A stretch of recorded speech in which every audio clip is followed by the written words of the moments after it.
I always had this philosophy that if you act like an owner, whether you're an owner or not, you're going to handle things differently. What do you love most about being a leader?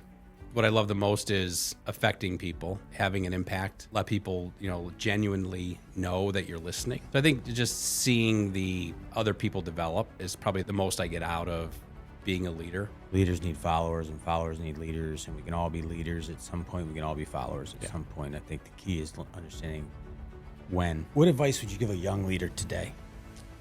Listen more than talk. Leaders think in some ways that they need to be the ones out in front, always communicating and always talking. You get a lot more out of it by listening.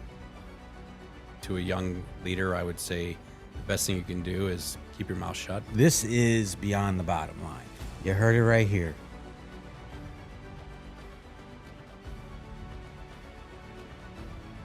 So I am psyched today to have my good friend and an incredible supporter of Bernie's Book Bank, and now one of our biggest clients. He's the president and CEO of ConneXion, and I'll let you talk about ConneXion just a little bit, but just really excited to have you on. I have a lot of respect for you, and you're not only a friend, but you're a mentor, and you're a big brother, and you're a lot of things. And I know it's going to be really fun. This is Beyond the Bottom Line, and I think you're a really good guest to have on to talk about that. You've proven that through your actions, and so I'm excited. But I want to start a little bit by giving us a little history of your life, how you got here, where you're born, your family, some of that stuff. We got enough time for this? Yeah. All right. Initially, I was born and raised in the Melrose Park Stone Park. And then where were you born? Yeah. I was born in Stone Park, Illinois. Lived there for the better part of my childhood until I was about 14 years old. Grew up in a one-bedroom house with 5 kids. Had 2 loving parents, but we were latchkey kids, so we had the run of the neighborhood growing up, which was, they don't do that anymore these days.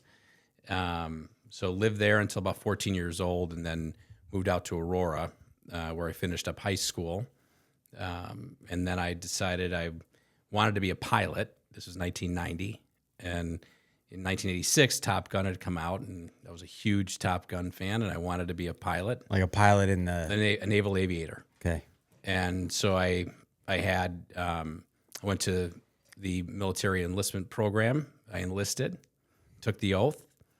I was going to go down the path of the military life, but I went on delayed entry for 1 year because I had a scholarship for Waubonsie Junior College, our local junior college, and my parents were worried that if I went off to the military, I'd never go back to school.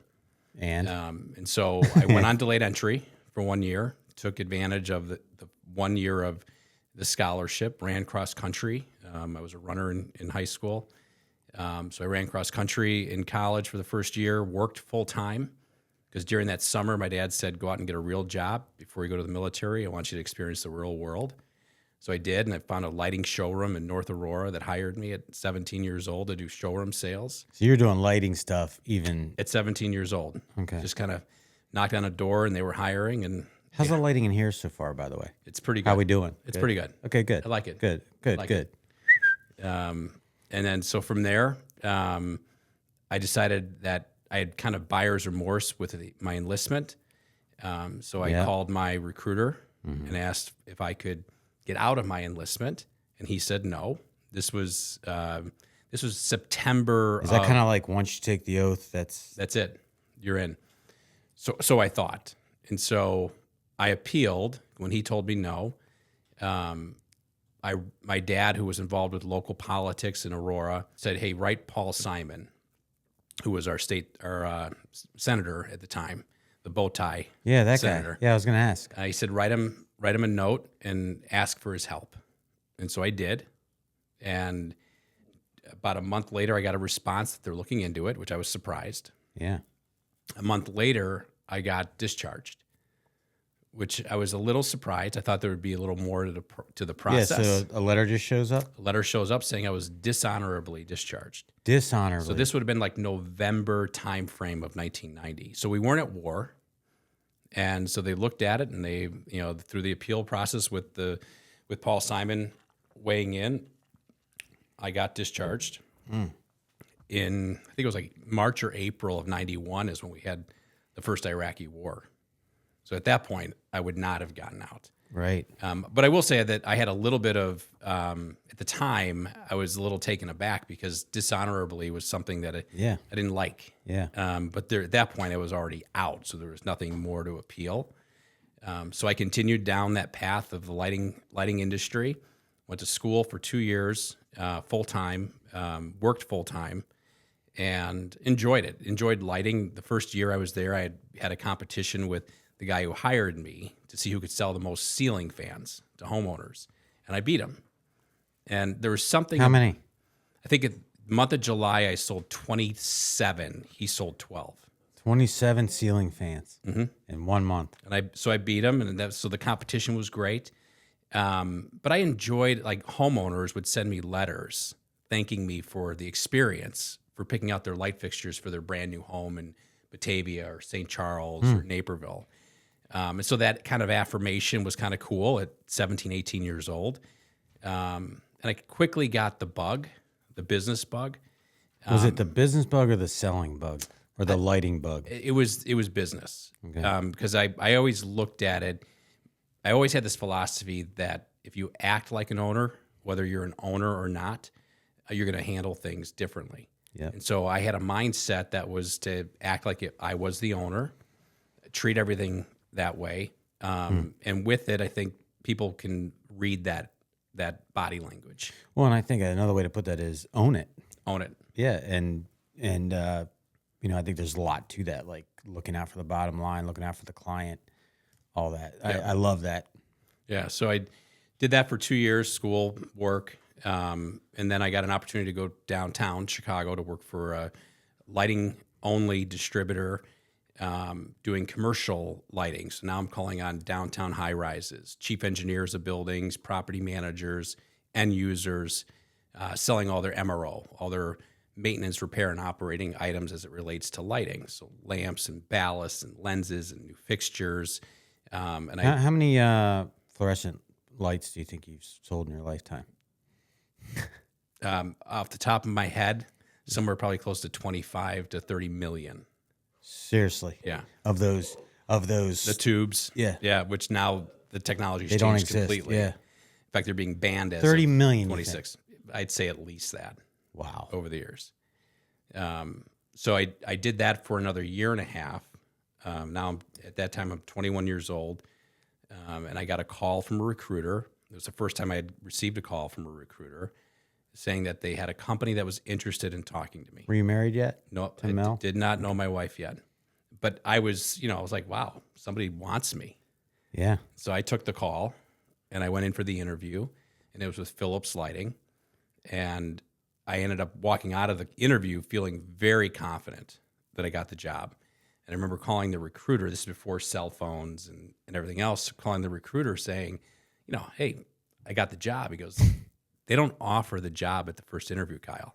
I go, well, they didn't offer it, but I'm going to get it. This sounds about on brand. Yeah. And he tried to talk me down to say, hey, just so you know, just so I didn't, have this big letdown. A lot of people feel good after an interview. It doesn't always work out. I said, relax, Paul. I'm going to get the job. And sure enough, I did. But their biggest struggle was they had never hired anybody in a sales role at the age of 21. Huh. You get a company car. And so legal had to sign off on it because of insurance. Oh, yeah. So they were based in Somerset, New Jersey. And my boss was here in Roselle. And so he had to go back and forth saying, we really want this kid. And you got to figure out how to make it work. So they were able to get an insurance rider to allow me to have the company car, which was a Ford Taurus station wagon. Nice. At 21 years old. That was nice. That was classic. Ford Taurus station wagon. Yeah. Love it. I can see you in there. I look good. I bet you look good in that. I look good. I was still getting carded. So it was nice to pull up to a bar with a station wagon. Yeah. It's like you look responsible. Right. Yeah. If you want your brand community to wear your logo, you better give them something stylish to wear. The Quilted Crew Neck by Marine Layer. I love this because it's so versatile. Get creative with your decoration technique. Oh, hey, you can dress it up. It's comfy in all 2 event seasons. High air conditioning and medium air conditioning. Your brand community is definitely going to wear this. And that's beyond the bottom line. And if this is something you want to get for your community, www.bukubranded.com.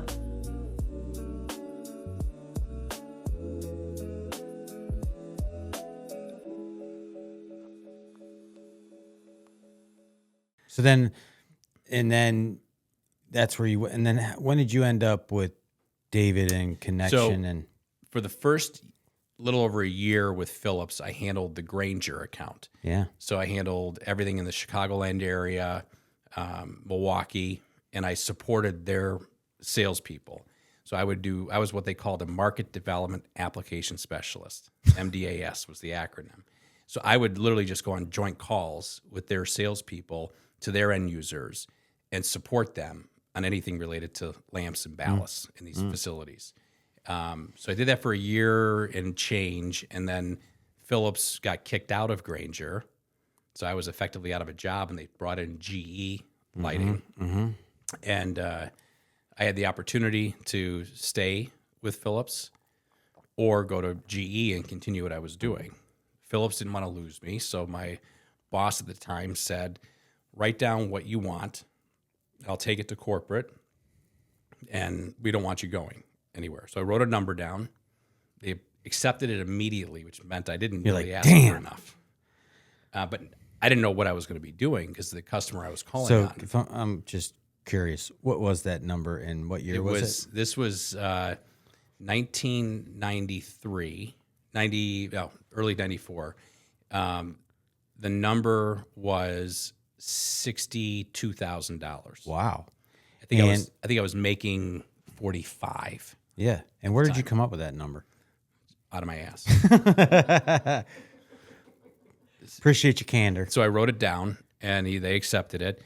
And then I started calling on local distributors. So Brook Electric, which is the company that David Rosenstein previously owned, Got it. was one of those customers. So I would call on his father, Jake, and Jake one day, I would come in and sit down at the desk and talk about what business we have going on, what's happening. You know, we had a big process called rebating that he would have to do every month, and so I had to go through any disputes with him, and we'd be sitting there going through it. And he looked up and he said, "What are you going to do at Phillips?" I said, "I'm going to become president of Phillips." Now, at the time, I'm 23 years old. And he laughed like you just did. And he says, "It'll take you 20 years to get there." I said, "Okay." I said, "I'll be 43 at the time." I said, "That'll be pretty good." Yeah. He goes, "What if I could put you in a senior level position right now in our company?" Now, you got to keep in mind, I was going down this corporate route. I knew the CEO of Phillips. I was young, aggressive. I was being flown back to Somerset, New Jersey once a month as we were implementing a sales force implementation with sales automation with computers. They didn't have laptops back then. And so I was instrumental in helping them do that. And I'm like, no, I'm going to go down this path. And Jake and David, their building was at Western and North Avenue. It was a 3-story rat-infested building. Yeah, so it was kind of startup. It's like, why do I don't want to. Now, this business was old. Brook was founded in the 20s. Okay. Jake took it over in the early 60s with 2 other partners. And at this point, David and Jake owned the business, and David was 90% owner. The transition had already begun. So I agreed to go out to lunch with them. And we sat at the old Como Inn, which is no longer there in the city. And we sat there for 4 hours, didn't have a drop to drink except for water, and talked about life and talked about their philosophy and where they're taking the business and how I can be a part of it. Ultimately, I walked out of there, and I in principle agreed I was going to become VP of sales. And I remember walking out of there going, wow, this is unbelievable. This is life-changing. I went back to my office in Roselle. I went to one of my counterparts who was on the consumer lamp side of Phillips and told him in confidence what was going on. And he was probably 20 years older than me. And I told him what was going on and how much they offered. and it was 6 figures. And he looked at me and he says, you can't take that job. I go, what do you mean? He goes, it's too much money. It's going to be too much pressure on you. You don't want to do that. I called David that night and accepted. Said, I'm in. I'm in. Yeah, pressure's a privilege. Well, it's also one of those things. I'm like, if that's the path where I'm going to become Correct. that conservative and that worried about pressure, I don't want to be a part of that lifestyle. Yeah. So I made the decision, and that was 30 years ago. Yep. And so now you're president and CEO, and tell me about your family. Mel, you're definitely better hat. You're 100%. I mean, my kids will say that when they introduce, like, here's my old man and here's my sister. Like, yeah. Their friends are always like, man, your dad's a lot older than your mom, which is not true. She's actually older than me. Yeah, I give them hell, but the boys are great. My oldest, Luke, is at Iowa. He's a junior at Iowa, figuring out what he's going to do, what path he's going to take. He still doesn't know, which is fine. Yeah. Liam was a freshman at St. Norbert's. He is now a dropout of college and charting his own path. He's got his own sales business and social media presence that he's trying to build. And so he's been doing that for now almost 2 months now. He's killing it. He's much happier now than he was when he was in school. School's not for everybody.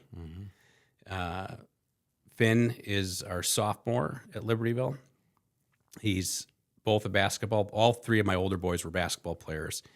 Liam actually played in college for a couple of months. Finn's a basketball player on the JV team at Libertyville, golfer. He thinks he's better than me. His index indicates that he's better than me, but it's a little bit of a vanity. Yeah. But he's doing great with doing both sports. And then Sean, I always joke that, we have 4 boys.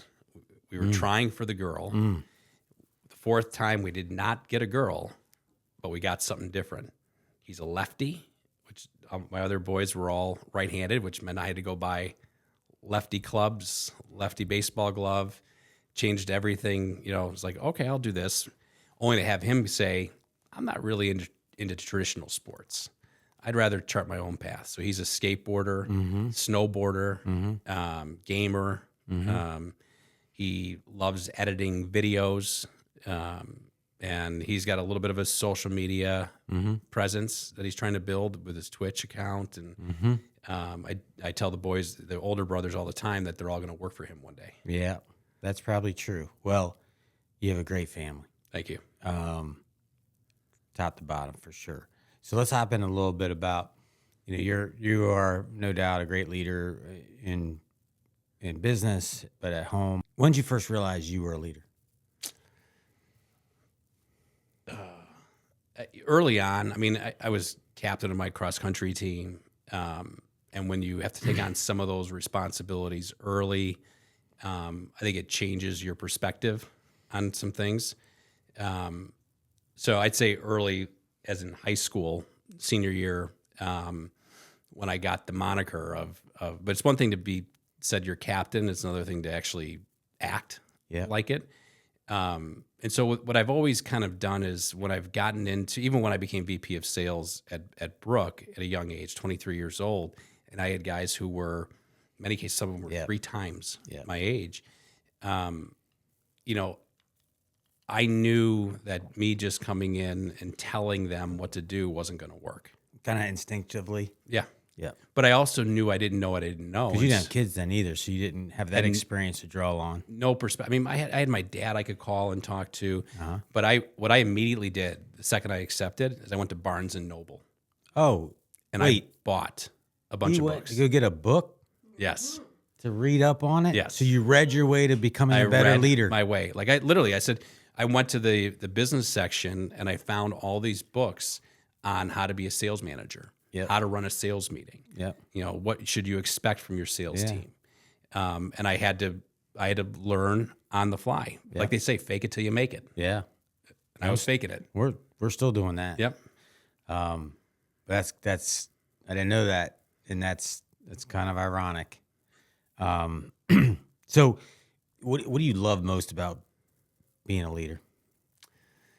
I think what I love the most is affecting people.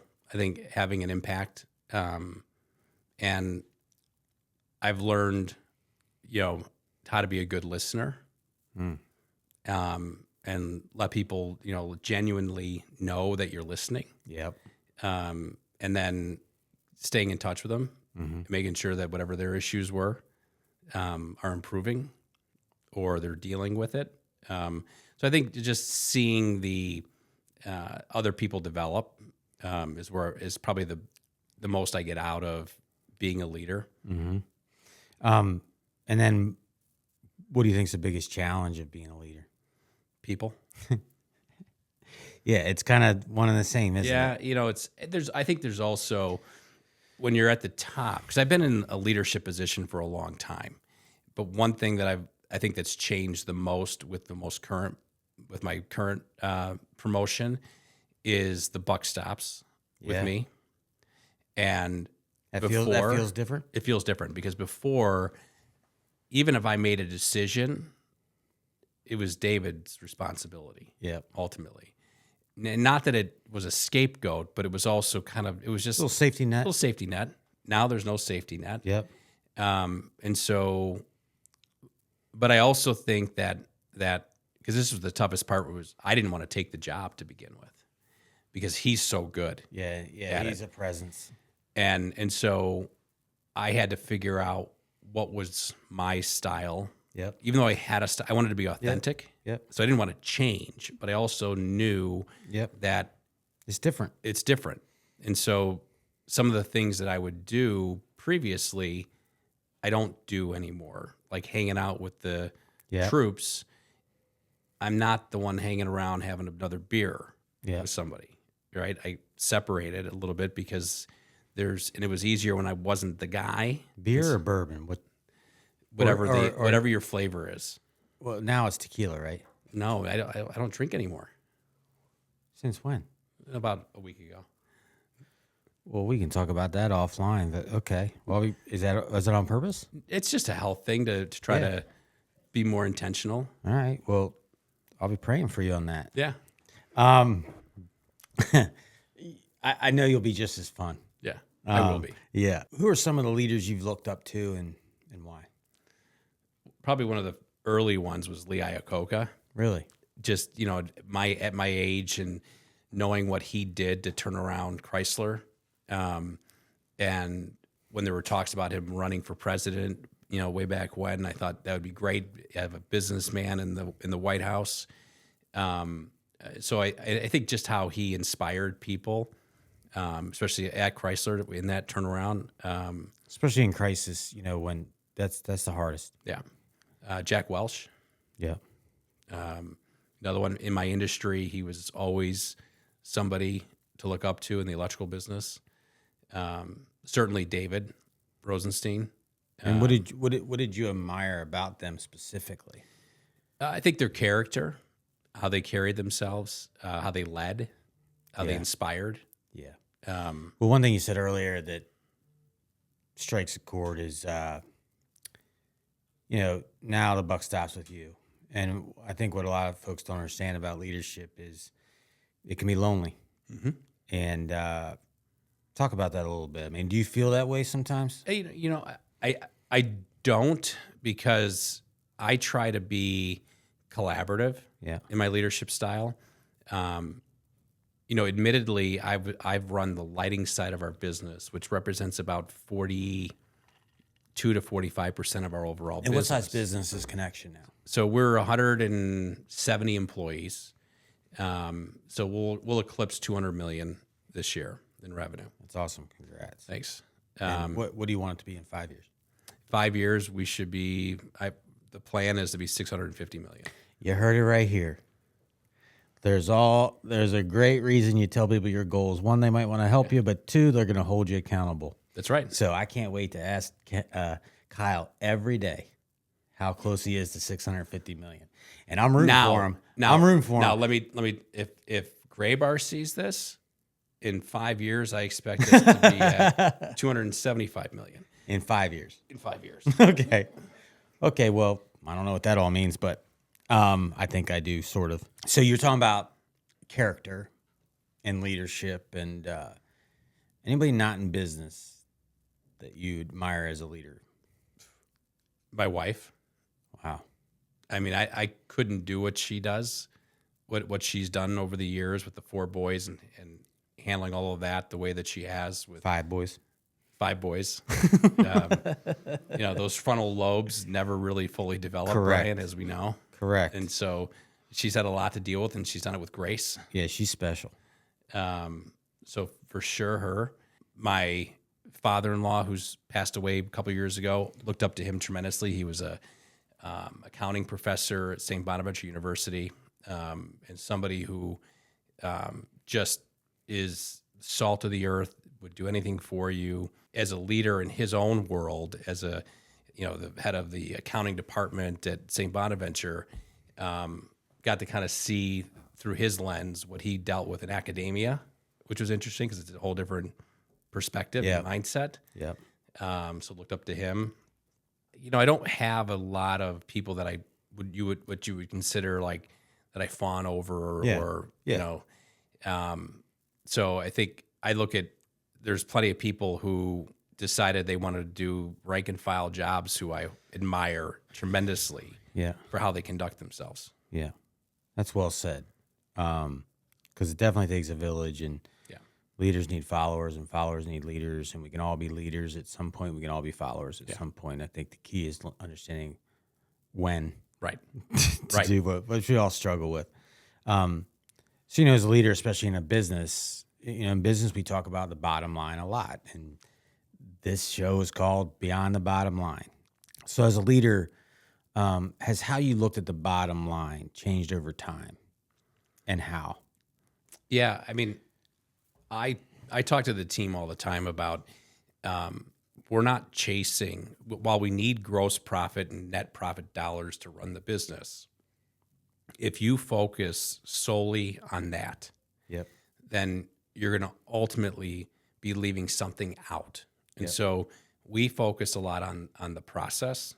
And in the business world, specifically doing right by our customers, bringing value in the channel as a whole. Because if we don't bring value in the channel as an electrical lighting distributor, somebody else will come in and disintermediate and take that away from us.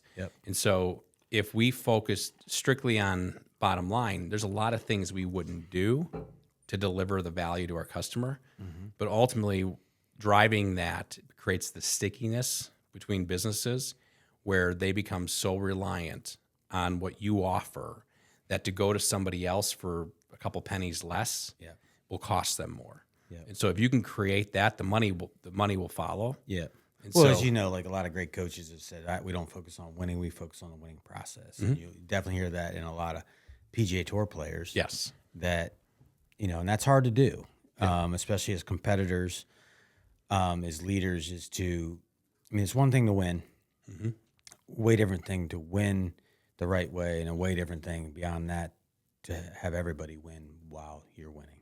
yes, And one thing that I've thought about a lot in my leadership is, I failed at this, frankly, and I think we all do at some level, is, it's one thing to achieve great things. It's another thing to achieve great things without a lot of collateral damage. And as I said, I failed at that. I think we all have. But, I think as you get older and wiser, you get better at understanding how you do that without, for sure. kind of rising tide lifts all boats, kind of a philosophy. What advice would you give a young leader today? Listen. Listen more than talk. Leaders think in some ways that they need to be the ones out in front, always communicating and always talking. You get a lot more out of it by listening. And so I think to a young leader, I would say the best thing you can do is keep your mouth shut. And open your ears and eyes. And I also talk to people about being very intentional. So if you're in a meeting with somebody and don't be distracted, put the phone down, put your computer away, stay engaged, stay involved. You're going to benefit a tremendous amount from it. So will the people Yeah. other people in the meeting. Yeah. Well, I can say from experience, whenever I've been with you, I feel like you are fully present and in every way. Yeah. As a friend, as a donor, as a client, whatever that may be, friend first. You're present, and I know that you care. Yeah. And that's a big deal. So, what do you think motivates you as a person and a leader? Where does that come from? I think I have an innate desire to be liked and have people acknowledge that I'm trying to do the right thing, and then consistently trying to execute on that. I'm a people pleaser by nature, and so what drives me is that satisfaction, is that we did a good job, Yeah. and that we did it with the right intentions and for the right reasons. Where do you think that comes? Where was that born? I think it's my upbringing a little bit. I think for sure my parents, instilling in, I've always been a person of faith.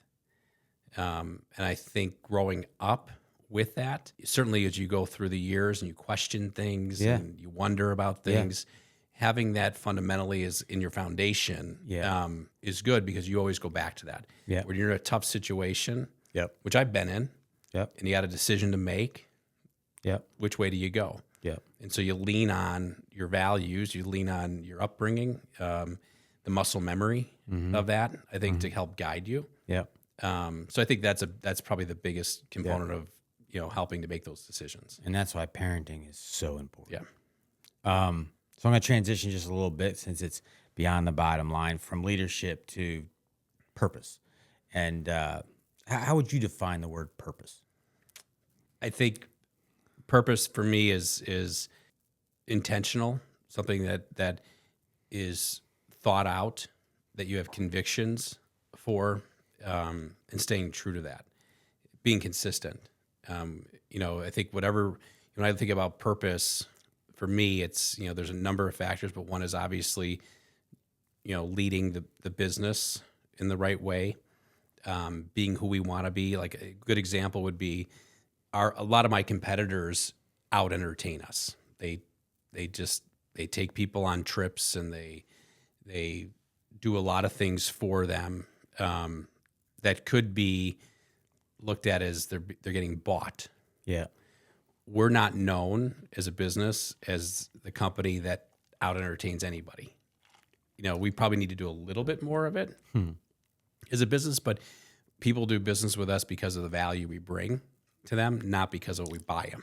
Yeah. And so that is very intentional, and that's something that is a no-fly zone. Like, we're not buying business. Yeah, so, and that's how you build a relationship, and that's how you have a client, not a customer. right. And as you know, that's critical. Yeah. When do you think you first realized that living with purpose was important to you? Early on, I read a book called The Greatest Salesman in the World by Og Mandino. Not many people have probably heard of it, but it was really the book that kind of got me started on this path. And in the book, there's 10 scribes, and it's set in biblical times, and it's a guy who's selling rugs, and he has to decide, is he doing it for the money, or is there another reason that he's doing it for?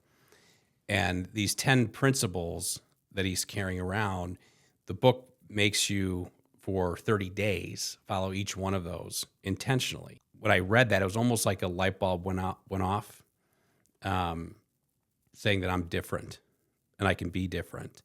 And so it was a mindset shift. And I was 18 years old when I read the book.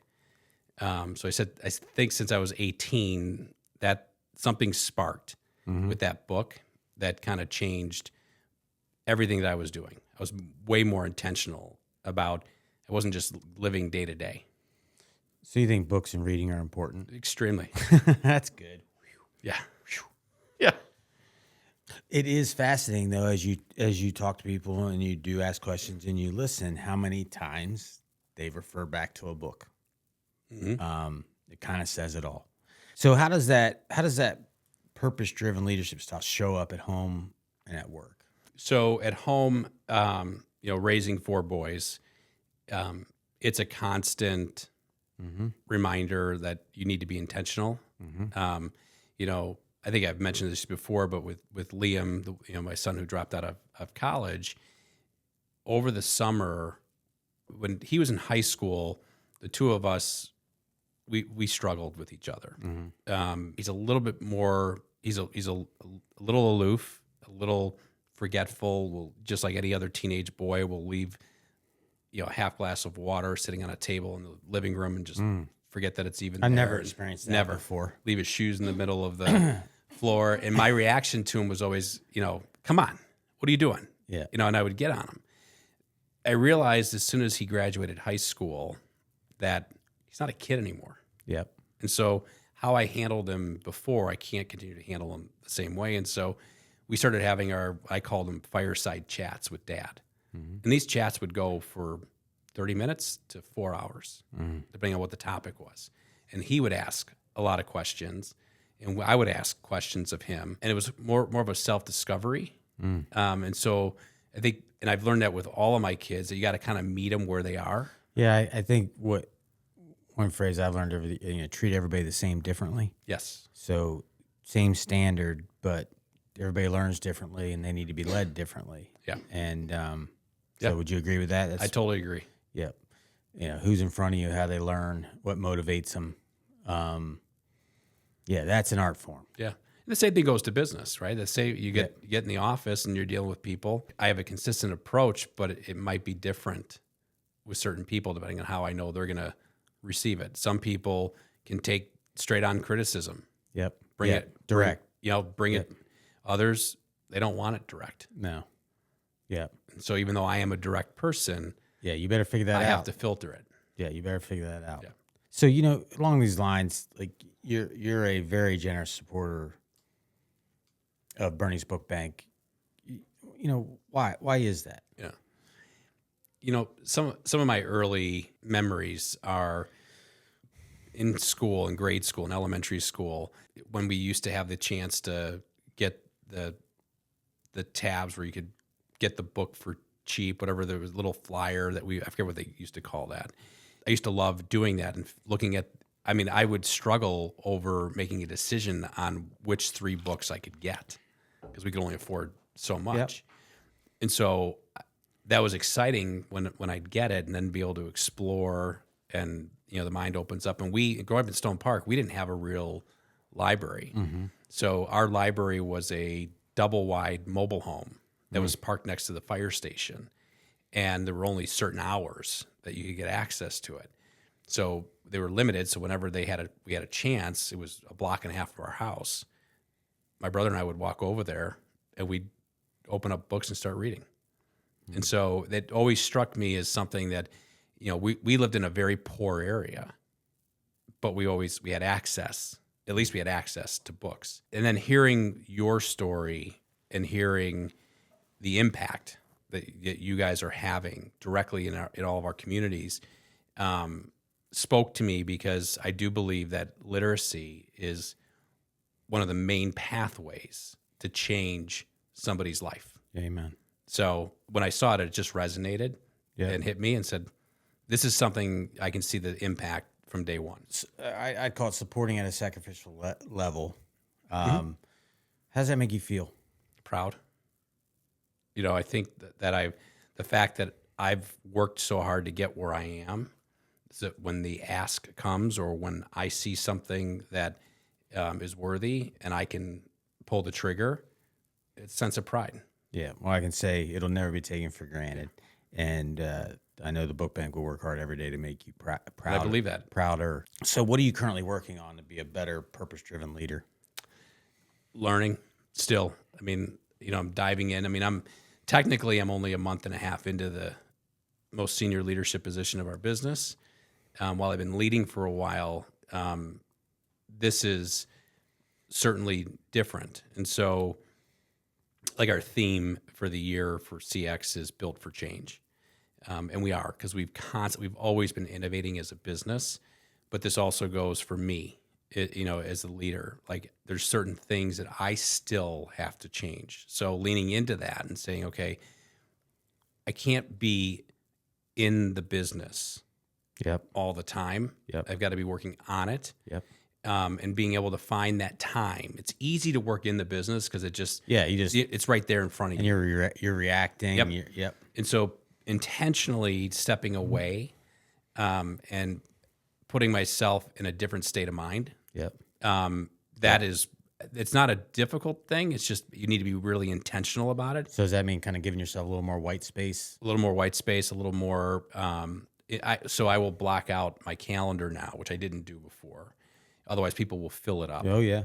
And then even with my senior leadership team is with them sitting down more frequently with check-ins as to what's happening in their business, not to know all the nuts and bolts, but at a high level, some of the bigger things we're working on, how are we progressing? Yep. How's this individual progressing? Do we need to lean in a little bit more here? Because the day-to-day stuff's always going to be there. Yep. You've got to be able to find time for yourself to be able to work on it. And I think that's one of the biggest challenges of a leader is finding the right cadence or balance between working on the business and working in the business. And it also that evolves at what stage of a business you're in. For sure.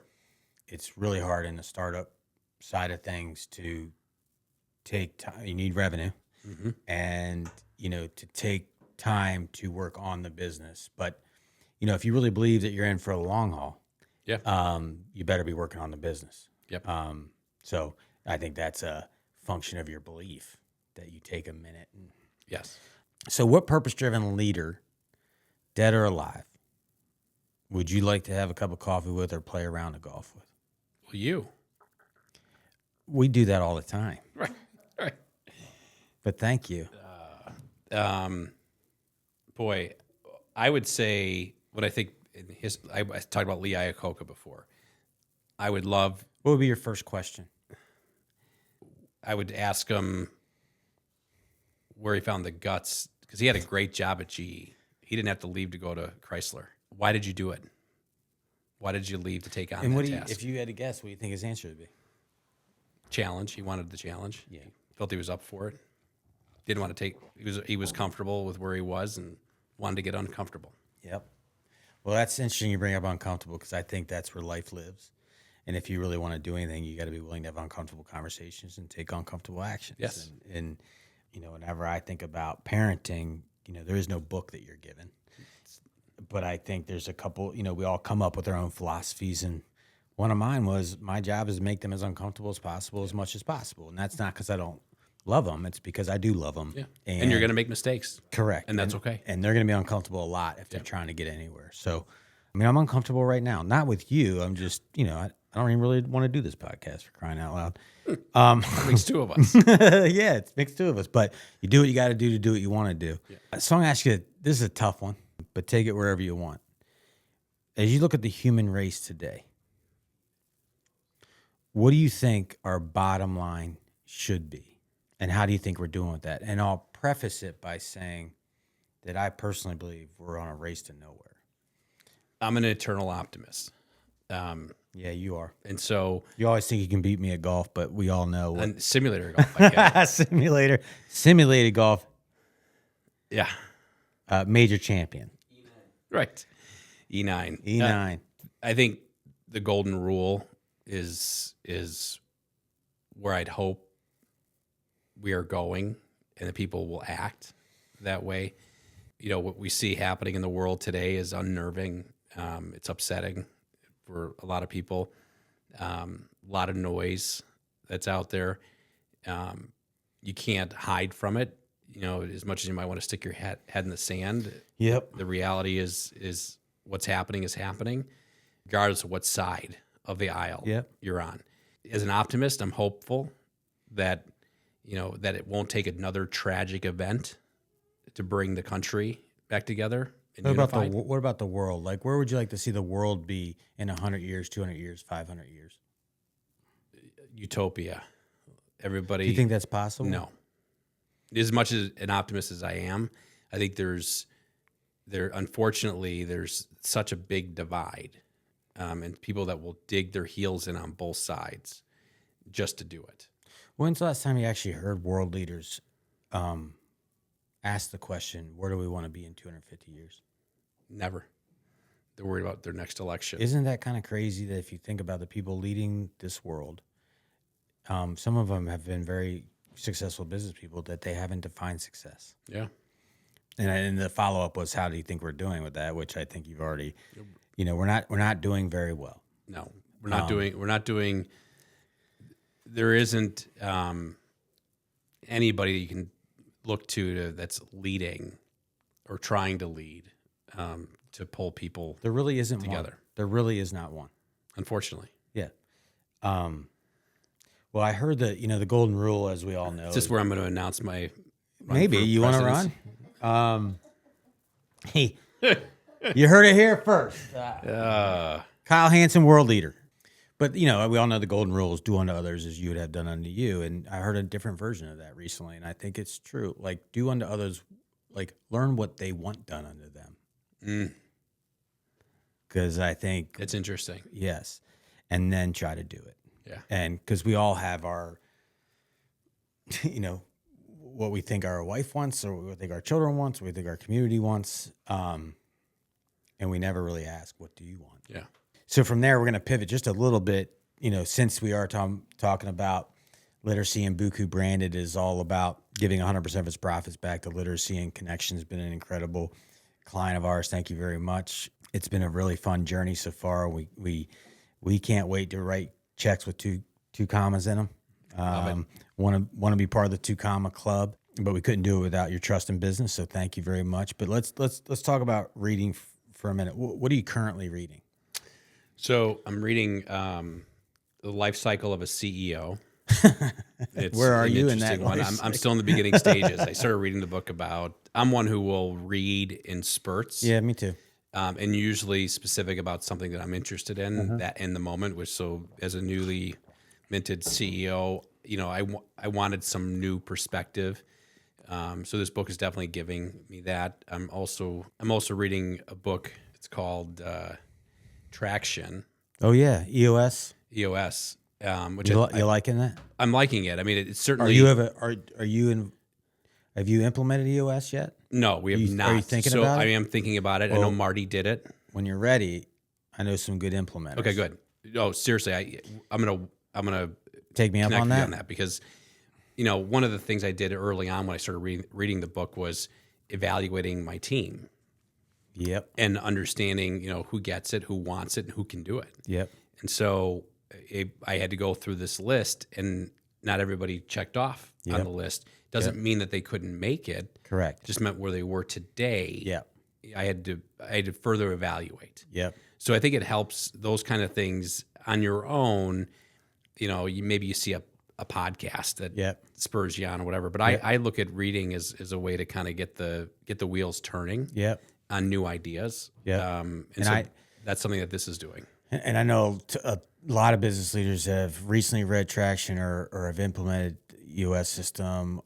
So if you're a business leader, Traction. And Marty did it. Marty did it. Bill Burke at Reconstruction's done it. Tons of folks who I've been intersecting with recently are doing that. Yeah. And I think it's kind of common sense. Just make sure you have the right people in the right seats. Define them. And though we haven't done this at the book bank, I that's one thing I've learned, especially about myself. Like, we're all predisposed to be good at something and not others. Mm-hmm. And, I used to try to want to be great at everything. And then you if you've lived long enough, you realize like you're can't get it all done. No. And so I stopped trying to trying to get better at things I'm not really predisposed to be good at, and focusing on what I am and trying to get great at that. Right. And that kind of speaks to that, because I think there's people that manage people, there's people that manage finances, people that make it rain. Yep. You just need to have them in the right spot.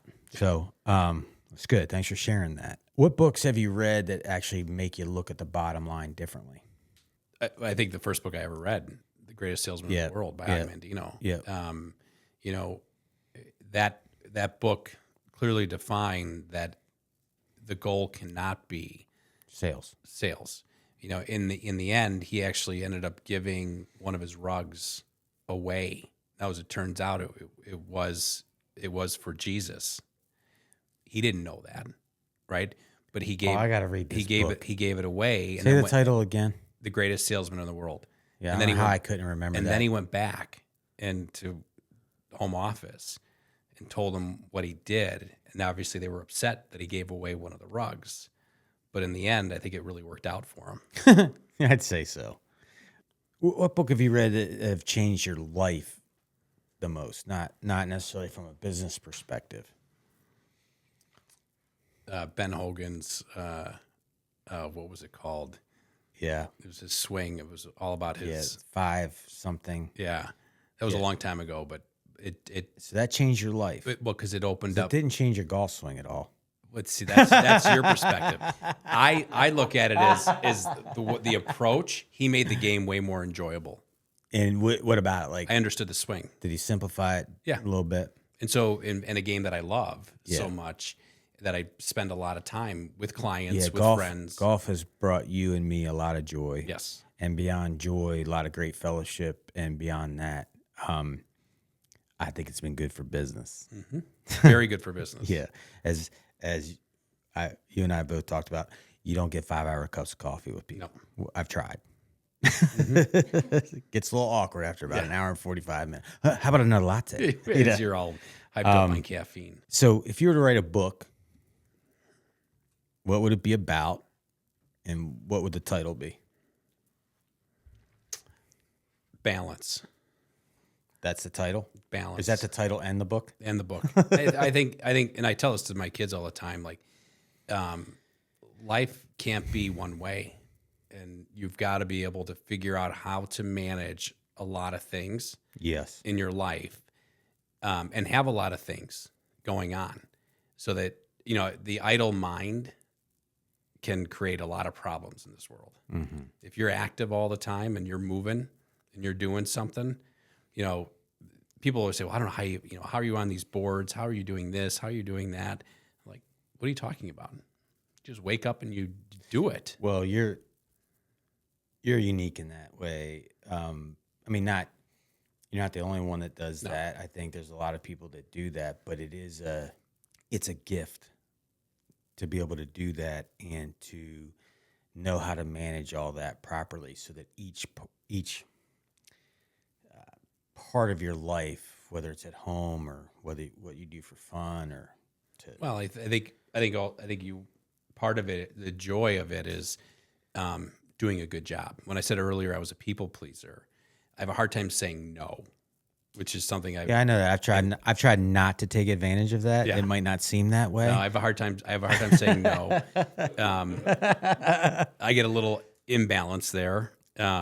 But you will win in the end. Anything on your deathbed, you have total consciousness. Well, anything I do, I want to do which is nice, to the best of my ability. Yeah. And so when it comes to being on JCATs and running our tournaments, and getting the accolades from the other programs of how well our tournament is run, because they're so used to chaos on the day of the tournament, and ours runs very smoothly. Now, it takes a lot of people to make that happen. Yeah, but you got to set a standard, and you set the standard, lead everybody to it. And it's no different than what we do in business. We have a little bit of a chip on our shoulder, not like an arrogance, but a confidence that we're good. Yeah.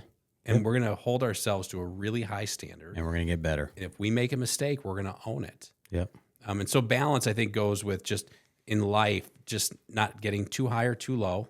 Yep. Right? That's balance. It's balancing your personal life, your work life, your social life. And unfortunately, there's not an app for that. There's no app for that. Now, if you were to write a book, I think part of how, what you would have to do with that is somewhat of a figuring out who you are and what motivates you, and then providing some guidance. Yeah. But it's still up to the person. It is. No one can script that out for you, and that's what's hard about it. Yeah. So I'm going to take the liberty to ask you just one more question as a leader.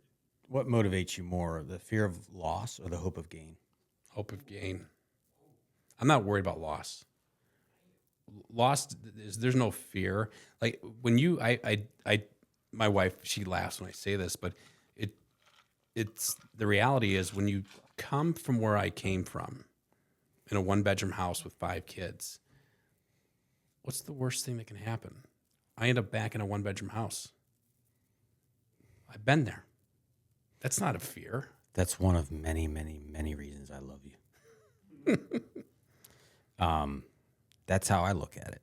And I think part of that, what's woven into that, which I know you're thinking about too, is an eternal perspective, which is when you can get there, it's a beautiful thing, because when you are high, you know it's not your glory. And when you're low, you know it's not forever. Yeah. And it takes a lifetime to really get there. Mm-hmm. But you're never there, by the way. Right. You're never there. It's like right. Matthew McConaughey, I think you said he's chasing, the version of him 10 years from now. Yeah. Right. That's who he's looking up to. Yep. And I think that holds true, should hold true with all of us. Yep.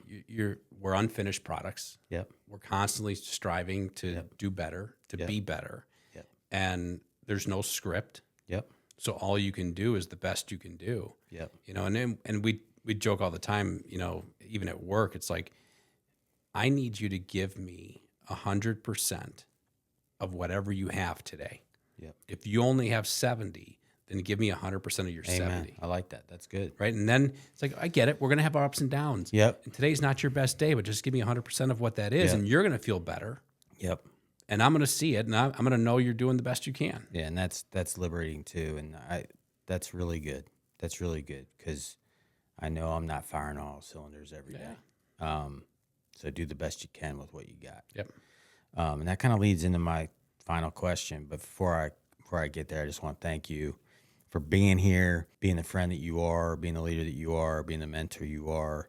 You're an example to many. And so thank you. Thank you for inviting me and making me uncomfortable. Yeah, you got that right. I can make you a lot more uncomfortable than this, though. So last question. When it's all said and done, how would you define your life's bottom line? How I define my life's bottom line. Are my children a good representation of Mel and me? Have I mended any fences that may have been broken over the years? Are there any fences you need to mend right now? No, I feel pretty good today. I have a small regret with my father when he passed suddenly, that there were some things left unsaid. But I didn't have that same thing with my mother. So I think just knowing that I've done the best that I can do with what I have. You left it all on the field. I left it all in the field. And I treated people with respect. And for those that I maybe have felt were not as genuine in my circle, I distanced myself from them. So those aren't necessarily mending that needs to happen. Yeah, I get it. If you've tried, That's a different ball game altogether, but important as much. Yeah. So yeah, I think at the end, I can go to sleep. Yep. Easily, knowing that I've left it out all on the field. Yeah. Amen to that. Well, I've really enjoyed this, and we spent a lot of time together, and I've learned a lot about you today. So thank you. I think you knew all this already. Not all of it. All right. This is fun.